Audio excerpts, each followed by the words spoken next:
Check, check, check. It's DJ Prince Hakeem. What's going on, y'all? Welcome back to Dare Us. Letters to our families, letters to our communities, letters across all generations. That means generations before us, our generation, and generations to come. What's going on? What is going on? You miss me? Oh, man, I got a good one today. I ain't going to talk about much. Got two topics, and it's going to be controversial, and I don't care. Here we go. We're going to talk about Christian stuff, and we're going to talk about promiscuous girls. You know what I'm talking about. This the thing.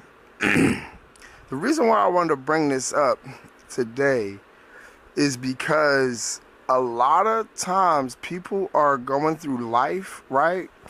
And their spirit ain't aligned where it needs to be, right? And I come from a multitude of family members who, they share the same background religiously, and then people who don't. But it's a lot of different religions in my family, right? On both sides and in life. It's a lot.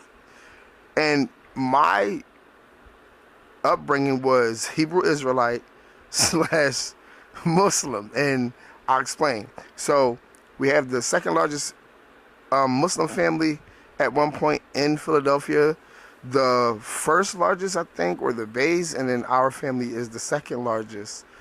And then my dad, he out of all his brothers and sisters on his dad's side, my grandfather, he was the one who decided to follow being Hebrew Israelite. And that's just someone who strictly goes by the Old Testament of the Bible, aka the Torah, who doesn't practice or follow anything after the first 5 books, I think it is, of the Bible. And also they're very, very traditional and orthodox, meaning like everything that was done in the Bible, all the holidays, all the things and the practices and the rituals, they kept everything the same, and it's how they practice, and that's what they follow.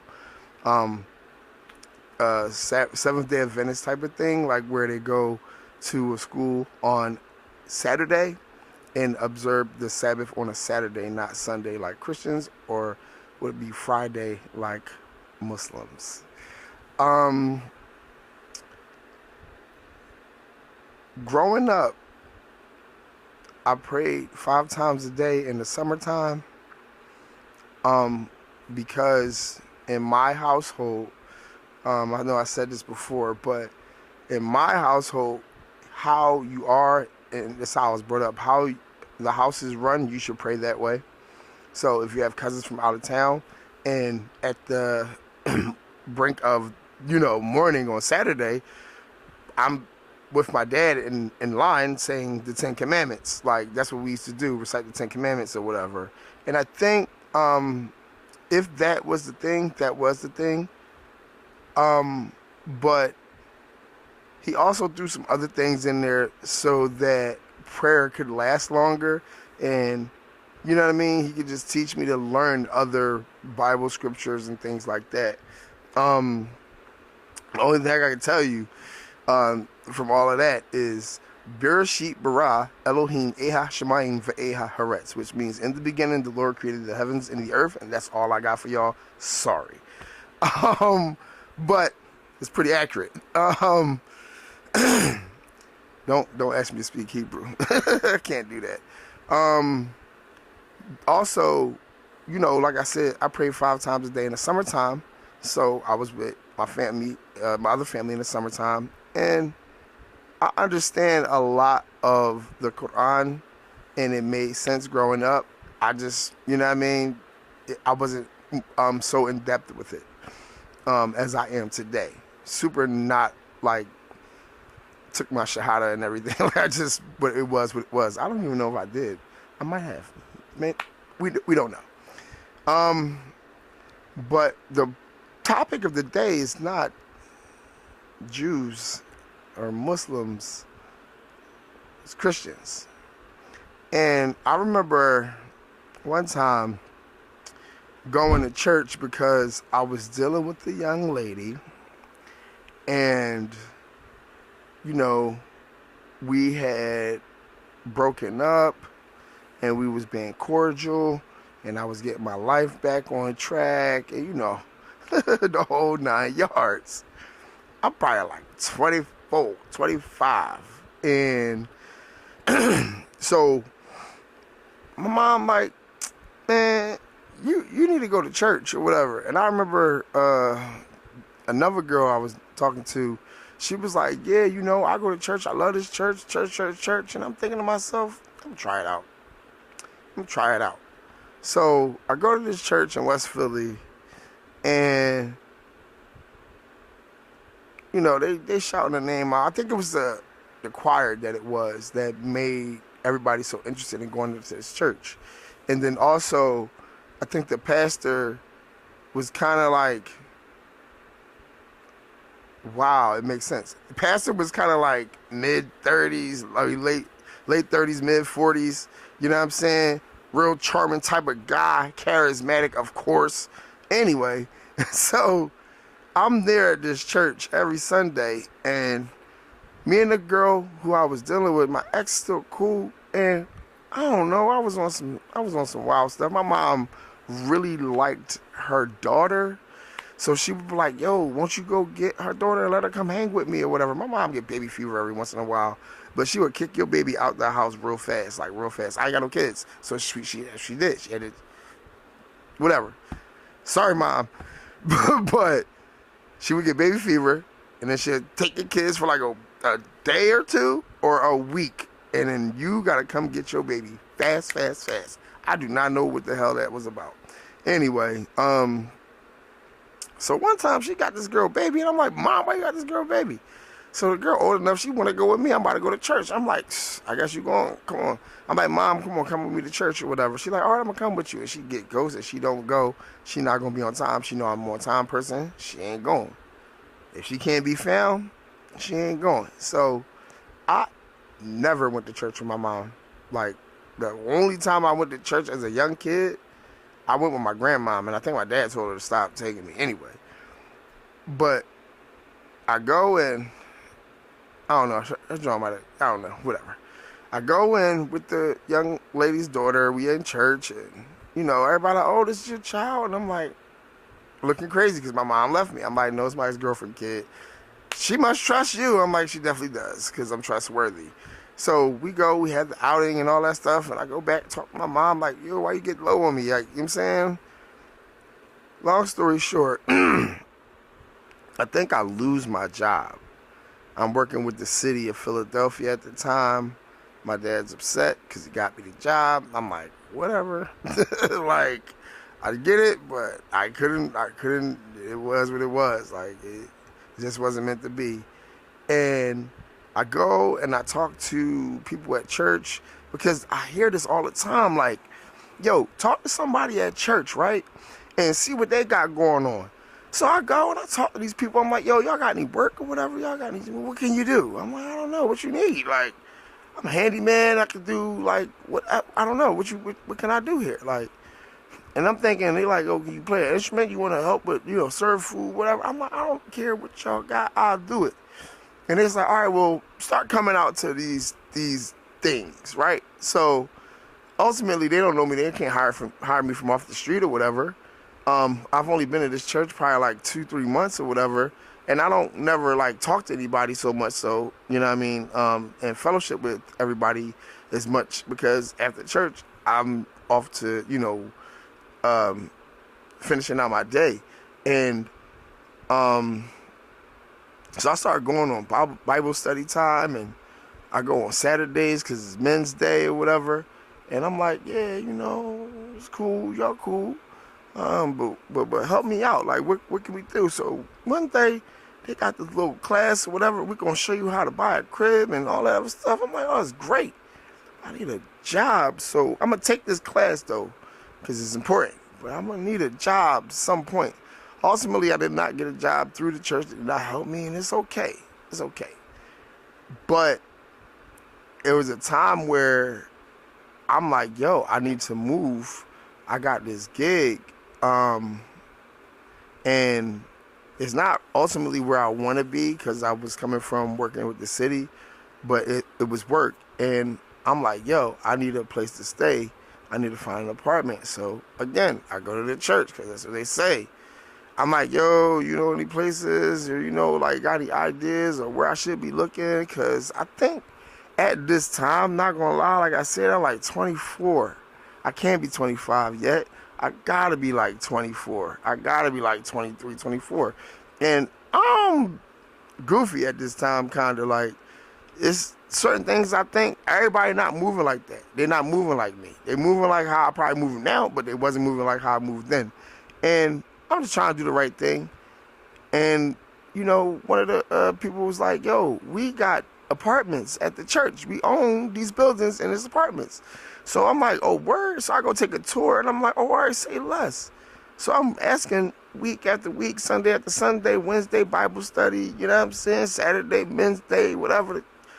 And nobody's getting back to me about this apartment. So I'm like, I don't know. It's kind of off. It's kind of weird or whatever. You know what I'm saying? So I'm still cool with my ex-girlfriend or whatever. So we, you know what I mean? She like trying to get back together with me and all that stuff. I think I still got feelings for her. So one day I got two knucklehead friends and they are on this chat line. And they call my phone and they say, yo, what you doing? And I'm like, nothing. I'm chilling. Like, they're like, yo, we on the joint and we seen your girl. At the time, it's not my girl. They don't know. But I'm like, okay. What you telling me for? They're like, nah, bro. I don't trust it. I'm like, huh? They're like, yo, call us and we're going to call you on a three-way. So I'm like, all right. So they got me on a three-way. All right. One thing I'm going to teach you about three-ways, y'all. Three-ways. It's never a good thing. It's a crowd. A phone conversation that you need to have between three people that I can access you real fast is probably going to be bad. It's probably going to be bad. 9 times out of 10, all of my three-way phone calls have been bad. And maybe that's just my experience. You tell me in the comments what you think. So, I'm on a three-way call with my two homies. They like, yeah, shut up, be quiet. So I'm quiet. That's how you know it's going to be bad. If you got to shut up and be quiet. That's how you know. That's what I mean. If you got to be quiet on a three-way phone call. Pause. So I'm sitting there on the phone quiet. And my man like, yeah, I got my man right here with me. We what you call it? We trying to see what's up. And they was like, you got some bread? And they was like, yeah. They was like, yeah. And I hear, it's my ex-girlfriend's sister. She was like, yeah, 40 to fuck. 40 for a suck. 60 to fuck. You gotta be an hour. If you longer than an hour, it's gonna be like another 40. I'm like, holy shit, this is a good transaction. What the fuck is going on? And I hear this bitch in the background, like, yo, and tell him I can suck dick, but I ain't fucking, and da-da-da-da-da. Your sister real, and I hear her voice, and I know her voice, and they get the address, nigga. Killed me. I was like, I'm gonna call y'all back. I said, I'm gonna call y'all back. So I call these niggas back way later. I actually don't call them back. I'm at church prior like that day. So I call up who number I had, one of the pastors, and he's like, yo, this is not your wife, so I probably guess he sent me to the youth pastor. I'm a young boy. I don't know how old I was, y'all. But I'm talking to my main man, and I'm not saying nothing, but I'm just like talking to him, telling him a story about my man's car. I love her, I guess, and we broke up, but she trying to get back with me, and I just start crying, And the whole time, the youth pastor was cracking the fuck up. He was dying laughing in stitches. Like, he wasn't even laughing as hard until I probably started crying. He probably thought I started laughing, but I was crying. I'm going to tell y'all the truth. I was crying. I was hurt. And I don't think I was hurt over a shorty tricking. I was hurt over, why I did not catch that? Like, what? I must be stupid to not see something like that. So there's that. I also think that the youth pastor looked like he was hitting a couple of shorties in the joint, but I couldn't prove it. And I didn't want to prove it because I don't want to think like that. You know what I'm saying? It's not the place where I think like something like that happens, right? So, and then two, he's laughing at me and he's not saying that that shouldn't happen. He's not saying that anything other than like, why you mad? Like, why you mad? Why you don't know? Why you don't know stuff like that? Not a. It doesn't feel very Christian. Like, it feels really very. I guess why they try to relate the youth pastors to niggas, but it feels real hood, like some hood advice. Like, I got niggas on the street, I can tell them the shit, nigga. Like, I'm not telling them because it's kind of embarrassing. I'm talking to you, and you gonna tell me the same thing that they's gonna tell me, but I don't want to hear what they gonna tell me right now, because them niggas is laughing already, and here you go, I'm at the church, and this nigga's laughing. So that's my experience going to church on my own.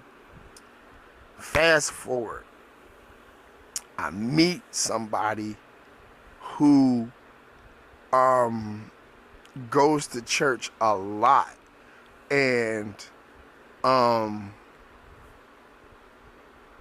I learned that from this person being in church, there's a lot of favoritism, meaning like everybody is not treated the same.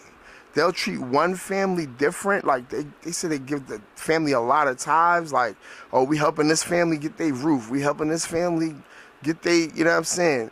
Outside of, because if you got a flourishing church, the roof is already done. Now you want to start helping members of the church. But it's the person who you see all the time who's doing all the stuff. So now she's trying to get a piece of her little check and little pie.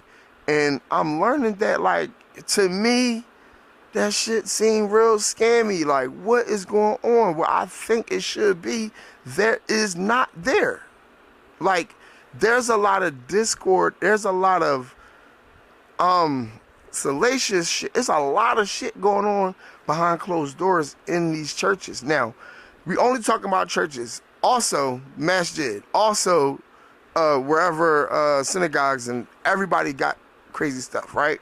But the reason why I'm standing on this thing about the church and Christians is because they always trying to force it on you in a sense. Like, you know what I'm saying? Like, as Muslim, we come to Allah. Like, you know what I mean? Claim that Allah is the only God. Like, your God, the only God. Like, no one else above him. But as it relates to Christian people, they on the corners, they on the buses, they on your TVs, they in the cars, they on the radios, they in the, yo, I seen the one boy, listen, remember the pastor boy I said I went to in West? I'm down South Street, and he down South Street. And I'm like, hey, what's up? He like, it's like 12 o'clock, church in the morning. He like, I hope you're going to be at church in the morning. I said, yeah. I was like, what you doing down here? He said, I'm trying to make sure y'all don't be down here. Y'all need to, go to make sure I see you in church tomorrow. Cause I sent a couple people down here, and I knew y'all was going to be down here tonight. I'm telling y'all, go to church. And as I'm like, dang, he probably right. He probably was like, just let me see you going to be out here. At the time, I had to be 22. I had to be 21, 22. And when it come down to it, nigga, no, you wasn't outside. And you was with your wife, but what y'all was outside doing? Looking at bitches? What? I don't know what y'all was doing. Anyway, that was a thing where I'm like, yo, I don't know, like, how they saying stuff and how they moving. It's just like, and then you see behind closed doors, like, and I'm thinking like, probably this is not every church, right, y'all? Christians, please speak up for yourselves. This is not every church, but I know pastors with 4 baby moms, bro. Yeah. That's how, like, how does that work? Like, we are all human? How does that work? We over here looking for salvation, trying to get our spirit right. You know what I'm saying? We over here looking for an answer, a moral compass to make sure we on the right track and we not on no fuck nigga shit, and we not on no fuck bullshit. You see what I'm saying? And then here we go. We getting advice and we getting stuff from people who are claiming to be a way. And they're telling you to be better than that way that they're claiming to be. And it's not the case. It's not that. So, the reason why I'm saying all this is because, my friends, I want you to follow your own path. Y'all, you got to pay attention to what's right for you. You got to do what's right for you. You can't do what's right or think you're doing what you think is right because of someone else. If it's for you, follow what you think you need and try to get what you getting out of this situation. But paying attention to all the things is not what you think. This world is not what you think, guys. Like, y'all, it's like real crazy out here. And not saying that, you know, I'm better or worse than anyone, because I'm terrible. I'm a horrible person. You know what I'm saying? I'm not a horrible person, but I'm hard on myself, so I don't mind saying that. You can't say it, but I'm going to say it about myself because I'm going to be hard on me. I want to always be doing the right thing. Thank God for that. Y'all need to thank God too, because I could be out here catching y'all in alleyways, but I'm not. And the thing is that, I probably should say pause about that. It's too late. The thing is that trying to have that moral compass and finding out that, you know, the wizard is just a man, it's just human. I feel like the church, y'all could come up with something better, man. All these institutions, church, synagogue, and the masjids, y'all need to come up with something better that lets people understand that this is how we want to move. But y'all appearing not human, I can't sit with that. I don't like that too much or whatever. And that's where I think a lot of people are. However, that does not mean I'm going to stop reading the Quran and stop praying and stop That is my religious conversation for you guys that don't know. That's the most time I'm probably going to spend on that. Unless I got somebody that's going in on that. Yeah. Oh, did I tell y'all I got a homie who pretty much got his own religion? Oh, yeah, I'm going to bring him on as a guest. Let me know, what would y'all ask him? How do you get your own religion? I think his religion is based off of the first book of the Bible. And I'm not sure if it goes further than that. I think he, you know what I mean, he translated in a different way. Oh, guys, you got to see. This my mans, and I love him. This is my nigga. Like, that's my bro. Like, big cuz. Like, yeah, it's gonna be a fun time. Next topic. So, what's up with these girls that you let all my homies hit, and then now you get to me, you want me to be your boyfriend? Yo, I get it. I probably look stupid. I probably look easy. I look like I'm going. I look like a goer. I go sometimes. I'm not going because of what you think. It's not happening because of what you think. If my man hit and my man hit, I'm here because they told me to. I'm not here because no other reason.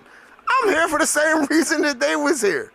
And you said, and you seen something different than me, ignore that you seen that. Cover your eyes. Cover your eyes. What's up with that? Like, talk to me in the comments. Let me know what y'all think. Like, you think I look like a goer? I look like an Uncle Daddy?